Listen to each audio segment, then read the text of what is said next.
बिस्मिल्लाहिर्रहमानिर्रहीम। स्टूडेंट, आज हम पढ़ेंगे कॉलपिट ऑसिलेटर। कॉलपिट ऑसिलेटर में सबसे पहले मैं आपको इसकी डायग्राम बना के समझाऊंगा, और जब मैं इसकी डायग्राम बना के समझा लूँगा तो इसके आपको फ़ीचर सारे तकरीबन समझ आ जाएंगे। तो ये स्टूडेंट हमारे पास एक NPN ट्रांजिस्टर है। ये हमारे पास क्या है? एक NPN ट्रांजिस्टर। अगर ये NPN ट्रांजिस्टर है तो इसका मतलब ये है कि एरो जो है ये बाहर की जानिब होगा। ठीक है, ये NPN ट्रांजिस्टर है। ये इसका क्या है? हमारे पास इमीटर है, ये हमारे पास है बेस टर्मिनल, और ये हमारे पास है कलेक्टर टर्मिनल। ठीक है student, emitter, base and collector. अच्छा, ये हमने एक बना लिया है NPN ट्रांजिस्टर, और ये हमारे पास जो NPN ट्रांजिस्टर है, अब हम इसकी करेंगे बाइसिंग। ठीक है, बाइसिंग हम इस तरीके से करेंगे कि बेस और इमीटर को हमने क्या रखना होता है? फॉरवर्ड बाइस, और कलेक्टर को हमने रख देना है रिवर्स बाइस। तो ये एक्टिव रीजन में आ जाएगा, एक्टिव कंडीशन में आ जाएगा, यानी अब ये अपनी वर्किंग परफॉर्म करेगा जब हम इसे इनपुट देंगे। तो ये स्टूडेंट हमारे पास है। अब मैं इसे क्या कर रहा हूँ? इसे मैं कर रहा हूँ ग्राउंड कर देता हूँ। ठीक है, इसे मैं ग्राउंड करता हूँ। जब मैं ग्राउंड करूँगा तो इसका मतलब ये है कि यहाँ पर लोअर पोटेंशियल आ जाएगा ना। ये क्या है? हमारे पास NPN ट्रांजिस्टर है, NPN ट्रांजिस्टर। अब स्टूडेंट यहाँ पर जो है मैं पोटेंशियल अप्लाई करूँगा फॉरवर्ड बाइस करने के लिए। आपको पता है कि यहाँ पर क्या होना चाहिए? यहाँ P रीजन है तो पॉजिटिव होना चाहिए, यहाँ पर N रीजन है तो यहाँ पर नेगेटिव होना चाहिए। ठीक है, और इसको हम क्या रखते हैं? रिवर्स बाइस रखते हैं। देखिए, अभी मैं आपको समझाता हूँ। ये इसको मैं एक यहाँ पर एक मैं कॉइल लगा देता हूँ। ठीक है, ये देखें, ये स्प्रिंग नुमा मैंने कॉइल लगा दी, जिसे कहते हैं रेडियो फ्रीक्वेंसी चौक। रेडियो फ्रीक्वेंसी चौक यानी रेडियो फ्रीक्वेंसी चौक, ये ऐसी कॉइल होती है जो अपने अंदर से DC को पास होने देती है। DC होता है लो फ्रीक्वेंसी करंट, यानी लो फ्रीक्वेंसी करंट को अपने अंदर से पास होने देती है, और अल्टरनेटिंग करंट यानी हाई फ्रीक्वेंसी कॉइल को अपने अंदर से पास नहीं होने देती। तो स्टूडेंट ये देखें, ये मैं यहाँ पर अब VCC अप्लाई कर रहा हूँ, यानी मैं DC वोल्टेज अप्लाई कर रहा हूँ। तो ये यहाँ पर मैंने एक रेजिस्टर लगा दिया। ठीक है, दूसरा रेजिस्टर मैंने यहाँ पे लगा दिया। इसे मैं रेजिस्टर नंबर R1 का नाम दे देता हूँ, इसे रेजिस्टर नंबर R2 का नाम देता हूँ। अब ये देखें स्टूडेंट, ये जब मैं DC वोल्टेज यहाँ पे अप्लाई करूँगा तो अब उसके पास दो रास्ते हैं, एक ये वाला है और एक ये वाला रास्ता है। तो ये इस रास्ते के थ्रू ये देखें, ये इधर आएगा, फिर ऐसे, और मैं यहाँ पे इसे ग्राउंड कर देता हूँ। ठीक है, तो ये ऐसे देखें, ये हायर पोटेंशियल से आएगा और ये लोअर पोटेंशियल में चला जाएगा। तो रेजिस्टर R1 R2 मैंने पोटेंशियल डिवाइडर के तौर पे लगा दी हैं, यानी ये ऐसे आएगा। अगर ये भी R1 और R2 अगर इक्वल हैं, लेट R1 R2 इक्वल हैं, और मैंने यहाँ पे 10 वोल्ट लेट अप्लाई किया है DC वोल्ट, तो 5 वोल्ट इसके अक्रॉस आ जाएगा और 5 वोल्ट इसके अक्रॉस आ जाएगा, लिहाजा ये पोटेंशियल को डिवाइड करती हैं। तो अब स्टूडेंट मैं इसको ये बेस को इसके साथ जब मैं जोड़ता हूँ, इसका मतलब ये है कि अब ये देखें, ये पॉजिटिव चार्ज यहाँ से होता होता ये यहाँ पर आ जाएगा, हायर पोटेंशियल आ जाएगा। इसका मतलब ये है कि मैंने P टाइप के साथ मैंने पॉजिटिव जब जोड़ा, इसका मतलब ये क्या हो जाएगा?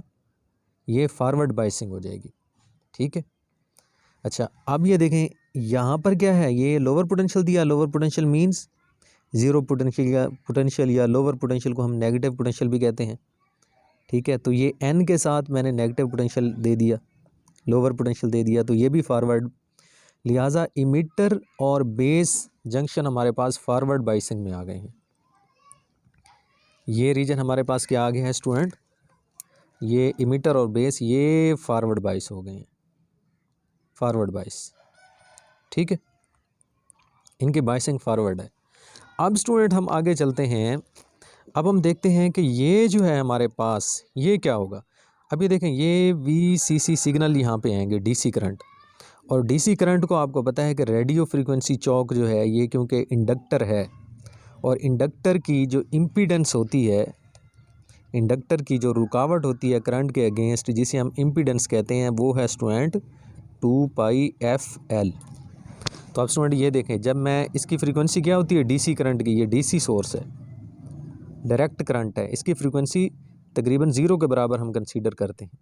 तो इसका मतलब जब मैं यहाँ पे 0 पुट करूँगा तो इसकी इम्पीडेंस क्या हो जाएगी, 0 हो जाएगी। लिहाजा ये DC को तो रोकता ही नहीं, रेजिस्टेंस DC के अगेंस्ट होती नहीं है इसकी, ठीक है।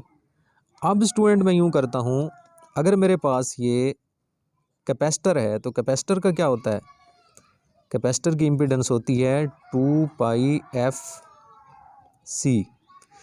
तो अब ये देखें, अगर डायरेक्ट करंट की फ्रीक्वेंसी मैं यहाँ पे 0 लिखूँगा तो ये क्या बन जाएगी, जब मैं यहाँ पे 0 लिखूँगा तो XC इन्फिनिटी, या लिहाजा बहुत ज़्यादा हो जाएगी। तो लिहाजा ये डायरेक्ट करंट कैपेसिटर में से तो पास नहीं होता, लेकिन इंडक्टर में से आसानी से पास हो जाता है। तो इसीलिए ये आसानी के साथ डायरेक्ट करंट इसमें से पास हो जाएगा, और देखें ये यहाँ पे पहुँच गया पॉजिटिव। इसका मतलब ये है कि यहाँ पर तो क्या था हमारे पास, ये तो हमारे पास N टाइप था यहाँ पे कलेक्टर। इसका मतलब ये है कि जब कलेक्टर को मैं पॉजिटिव दूंगा तो इसका मतलब यहाँ पे कौन सी बाइसिंग होगी, यहाँ पर होगी रिवर्स बाइसिंग। आपको पता है कि जब N टाइप रीजन को हम हायर पोटेंशियल के साथ पॉजिटिव पोटेंशियल के साथ जोड़ते हैं तो वो कौन सी बाइसिंग होती है, रिवर्स बाइसिंग होती है। तो यहाँ पे होगी रिवर्स बाइसिंग, यहाँ पे क्या हो रही है, रिवर्स बाइस कनेक्शन हो गया। अब हमने बाइसिंग कर ली है। अब आपको पता है कि किसी भी ट्रांजिस्टर को, NPN ट्रांजिस्टर को वर्किंग में लाने के लिए, एक्टिव रीजन में लाने के लिए उसकी इमिटर बेस जंक्शन को फॉरवर्ड बाइस और कलेक्टर को क्या रखा जाता है, रिवर्स बाइस। तो हमने ये कंडीशन फुलफ़िल कर ली, इसका मतलब अब ये एक्टिव रीजन में आ गया है। अब स्टूडेंट हमने यहाँ से ये एक वायर लेनी है, यहाँ पर हमने एक कपलिंग कैपेसिटर लगा देना है, ठीक है। इसको मैं CC2 का नाम दे देता हूँ। एक और कपलिंग कैपेसिटर लगाऊंगा जिसे मैं CC1 का नाम दे दूंगा। ये देखें, ये कपलिंग कैपेसिटर मैंने लगाया। अब ये इसको मैं इधर लेकर आया हूँ, तो ये स्टूडेंट मैंने इधर लगा दिया टैंक सर्किट। क्या लगाया स्टूडेंट, टैंक सर्किट।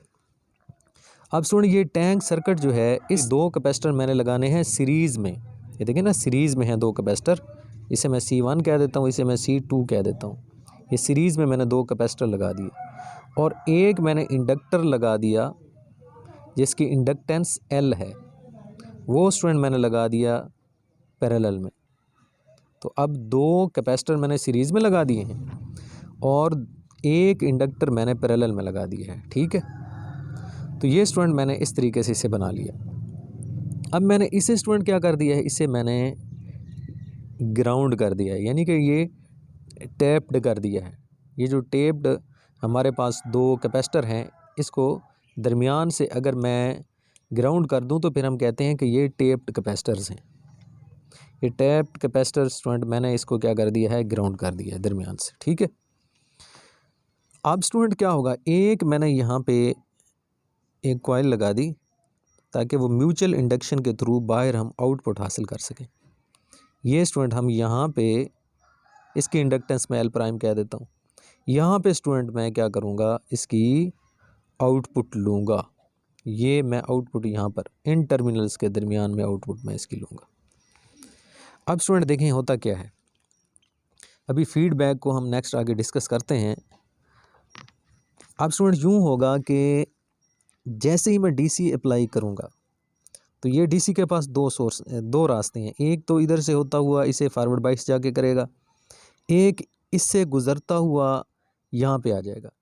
यहाँ पे जब आएगा तो इसको क्या करेगा, रिवर्स बाइस कर देगा। और दूसरा रास्ता ये है कि इधर चला जाएगा, ये इसके ऊपर स्टोर होना शुरू हो जाएगा, ठीक है। इंडक्शन की वजह से यहाँ पर नेगेटिव चार्ज पैदा होना शुरू हो जाएंगे। तो ये कैपेसिटर फुली चार्ज हो जाएगा। जब कैपेसिटर फुली चार्ज हो जाएगा तो आगे मज़ीद तो ये नहीं जा सकते। देखें स्टूडेंट, ये मैं आपको समझाता हूँ ज़रा एक साइड पे। इधर देखें, अगर मेरे पास ये एक बैटरी है और मैंने यहाँ पर लगा दिया है एक कैपेसिटर लगा दिया है, तो शुरू शुरू में ये चार्ज इसके ऊपर स्टोर होंगे।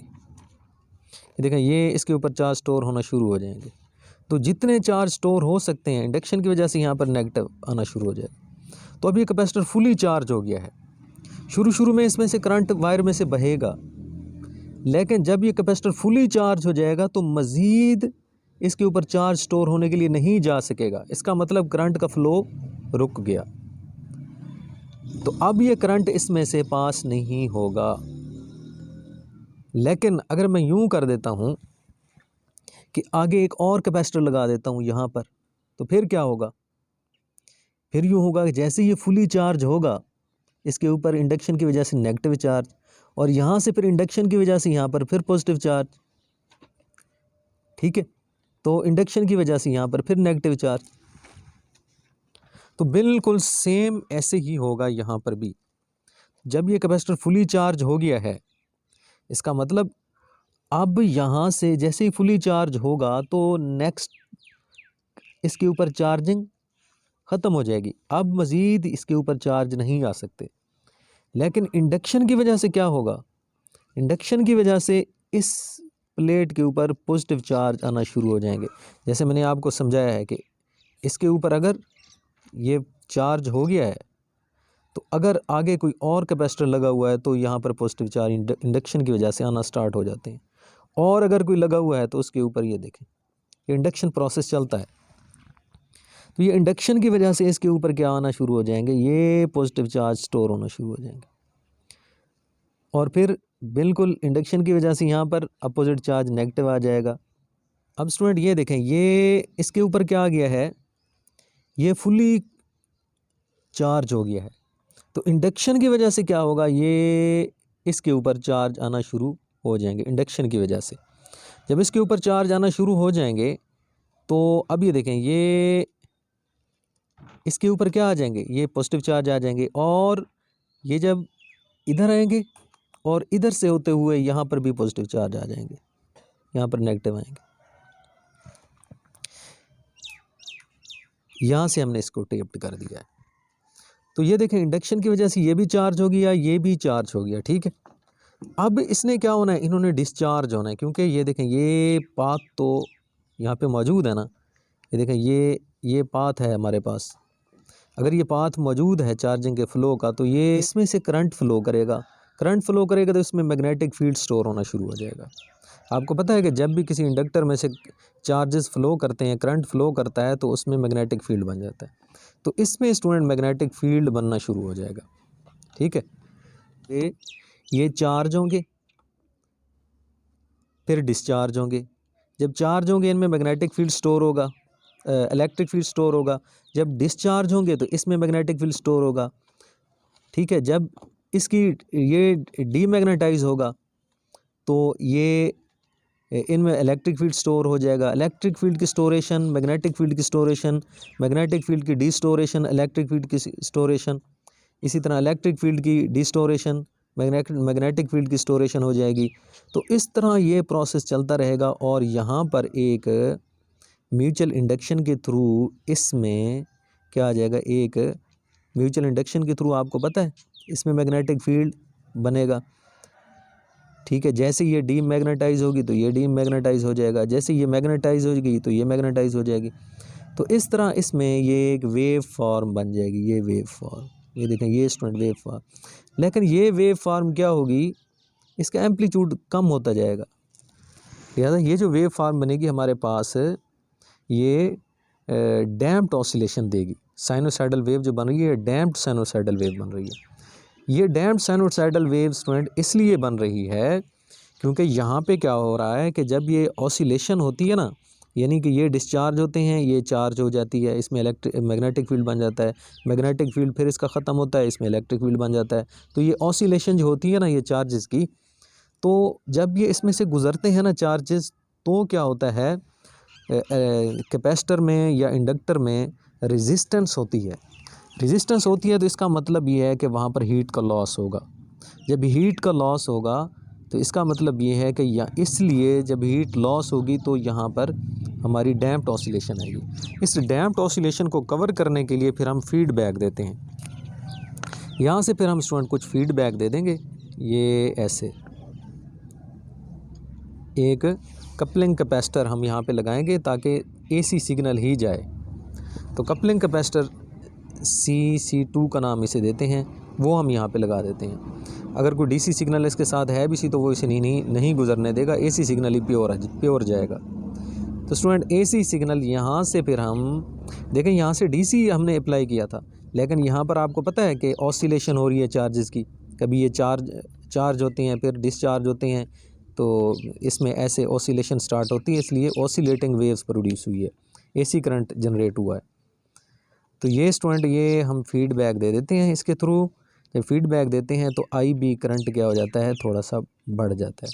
IB करंट जैसे ही बढ़ता है तो IC आपको पता है वो बराबर होता है बीटा IB के, ठीक है। तो बीटा फैक्टर जब IB के साथ मल्टीप्लाई होगा तो IC बहुत ज़्यादा बढ़ जाएगा। तो इस तरीके से वो IC यहाँ पर फिर क्या आ जाएगा, IC यानी यहाँ पर ये कौन सा करंट होगा, साइनोसाइडल करंट होगा, AC करंट होगा, क्योंकि हमने फीडबैक AC सिग्नल का दिया है। AC करंट जो है वो आपको पता है कि इसमें से तो फ़्लो नहीं कर सकता, AC को ये फ़्लो नहीं होने देती, ये जो इंडक्टर होता है, ये जो चौक है, तो आपको पता है कि ये हमारे पास कैपेसिटर है, तो कैपेसिटर तो AC को फ़्लो होने देता है। तो कैपेसिटर इधर नहीं जा सकेगा AC सिग्नल, तो इधर जाएगा तो फिर आउटपुट पर ये जो लॉस हुआ था इसको कवर करेगा। यानी अब जो हमारे पास वेव जनरेट होगी वो सस्टेन ऑसिलेशन होगी, सस्टेन साइनोसाइडल वेव होगी, ठीक है। डैम्प्ड ऑसिलेशन कवर हो जाएंगे, ठीक है स्टूडेंट। और ये क्योंकि हमारे पास दो इसमें हमने कैपेसिटर लगाए हैं, तो आपको पता है कि इसमें जो AC सिग्नल की ऑसिलेशन हो रही है, तो AC सिग्नल की ये जो कैपेसिटर होते हैं वो AC सिग्नल को बहुत कम रेजिस्टेंस, बहुत कम इम्पीडेंस ऑफ़र करते हैं। इसका मतलब ये है कि यहाँ पर बहुत हाई फ्रीक्वेंसी प्रोड्यूस होगी। यही वजह है कि ये तकरीबन 10 किलोहर्ट्ज़ टू